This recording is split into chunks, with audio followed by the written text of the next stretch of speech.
आज केज अंबेजोगाई या मतदारसंघाच्या संदर्भामध्ये या अंबेजोगाई शहरातला सर्व युवक आज या बैठकीसाठी या रेस्ट हाऊसमध्ये उपस्थित झालेला आहे। गेल्या कित्येक वर्षापासून केज अंबेजोगाई मतदारसंघासंदर्भातल्या अडीअडचणी, त्यांचे प्रश्न, झालेला विकास, कार्यकर्त्यांवर होणारे अन्याय, अत्याचार आणि त्यांचे प्रश्न या ठिकाणी त्यांनी माझ्यासमोर मांडले। प्रत्येक कार्यकर्त्याची या ठिकाणच्या सर्व नेते मंडळीच्या संदर्भामध्ये तक्रारच ऐकायला मिळालेली आहे आणि मी काय करणार अशा प्रकारची भूमिका देखील या कार्यकर्त्यांना या ठिकाणी समजावून सांगण्यात आलेली आहे। सकाळी या ठिकाणी येत असताना साधारणतः 10 ते 12 गावचा दौरा करून मी माझी भूमिका पुढील काळामध्ये कशा पद्धतीची मांडणार, कुठल्या फॅक्टरवर काम करणार, काय करणार, युवकांसंदर्भामध्ये माझी काय भूमिका असणार, शेतकऱ्या संदर्भामध्ये काय असणार, महिला संदर्भामध्ये काय असणार, कलाकारांच्या संदर्भामध्ये काय असणार, युवतीच्या संदर्भामध्ये काय असणार, अशा सर्व भूमिका या ठिकाणी आम्ही कार्यकर्त्यांबरोबर चर्चा करताना समजून घेतलेल्या आहेत। या ठिकाणी फक्त आल्यानंतर मतदारांचा आणि या ठिकाणच्या लोकप्रतिनिधीचा जो काही पाडा आहे, ज्या काही कामं करण्याच्या ज्या पद्धती आहेत, ह्या सर्व कार्यकर्त्यांनी या ठिकाणी मला सांगण्याचा प्रयत्न केलेला आहे। तक्रार आणि तक्रारीशिवाय दुसरा कुठलाही प्रश्न या ठिकाणी या कार्यकर्त्यांनी मांडलेला नाही आणि म्हणून येत्या काळामध्ये युवक असतील, सर्व घटक असतील, म्हणजे तळागाळातला जो घटक आहे त्याच्यासाठी काम करण्याची संधी मला या ठिकाणचे केज अंबेजोगाई मतदारसंघातले युवक, सर्व मतदारसंघातली लोक, जनता हे स्वीकारतील अशा प्रकारची मला येथे आल्यानंतर ही काय भावना आहे ती त्यांनी बोलून दाखवली आणि मी या कार्यकर्त्यांना एक आश्वासन दिलंय, एक शब्द दिलाय की पुढील काळामध्ये जर कुठली मला भूमिका तुमच्या माध्यमातून राजकीय भूमिका जर पार पाडायची मिळाली तर 100% तुम्ही दिलेला शब्द आणि तुम्हाला दिलेला शब्द हा मी प्रामाणिकपणे पार पाडील अशा प्रकारची इथे ग्वाही दिली। सध्या तुम्हाला काय वाटतंय की कुठला पक्ष तुम्हाला उमेदवारी देईल? समजा नाही दिली तर तुमची अपक्ष लढण्याची तयारी आहे का?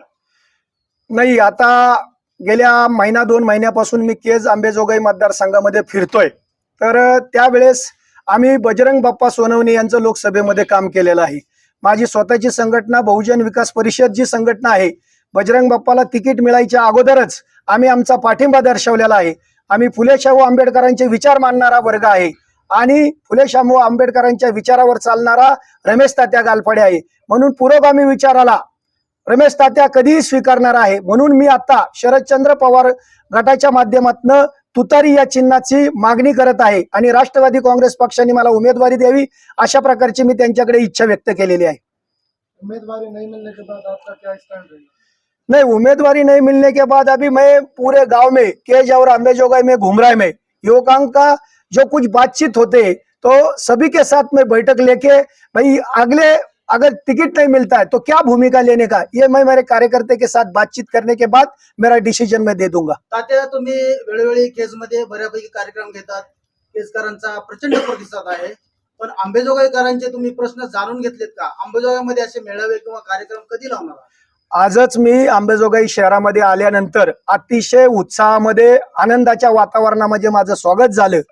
त्या कामाची पावती मला या अंबेजोगाईकरांच्या युवकांनी, इथल्या जनतेने आता दिलेली आहे। मी या सर्व युवकांशी चर्चा करून येत्या काळामध्ये अंबेजोगाईमध्ये कशा पद्धतीचा मेळावा लावावा लागेल, त्या मेळाव्यामध्ये कुठले कुठले प्रश्न असतील, कुणाकुणाशी चर्चा करावी लागेल, या प्रकारची भूमिका मी सर्व कार्यकर्त्यांशी समजून घेणार आहे आणि येत्या 10 ते 15 दिवसामध्ये एक प्रचंड अंबेजोगाई शहरामध्ये मेळावा लावणार आहे अशा प्रकारचा मी आपल्याला शब्द देतो। आपलं मतदारांसमोर विजन काय असेल?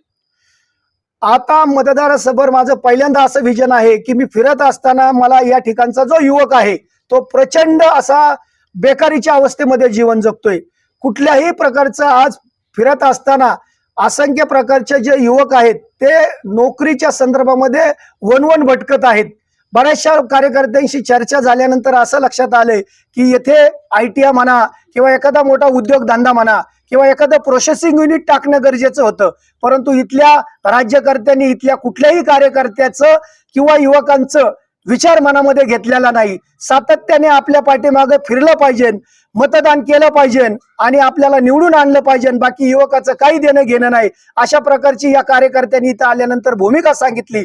आणि म्हणून सगळ्यात पहिला घटक जर असेल तर या मतदारसंघातला युवक याला कशा पद्धतीने आपल्याला या आर्थिक सक्षम करता येईल आणि त्याला त्याच्या पायावर कशा पद्धतीने उभं करता येईल ही या त्या काळामध्ये माझी भूमिका असणार आहे. अंबाजोगाई जिल्हा नागनाथ साठवण तलाव याबाबत आपली काय भूमिका असेल?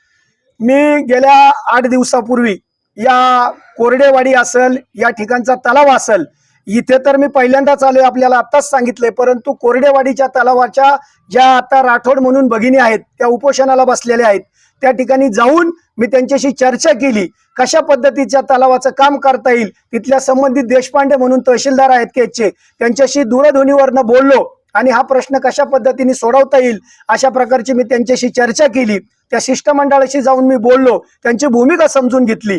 त्यामुळे ज्या ठिकाणी जाईल त्या ठिकाणची प्रथमतः भूमिका समजून घेणं गरजेचं आहे.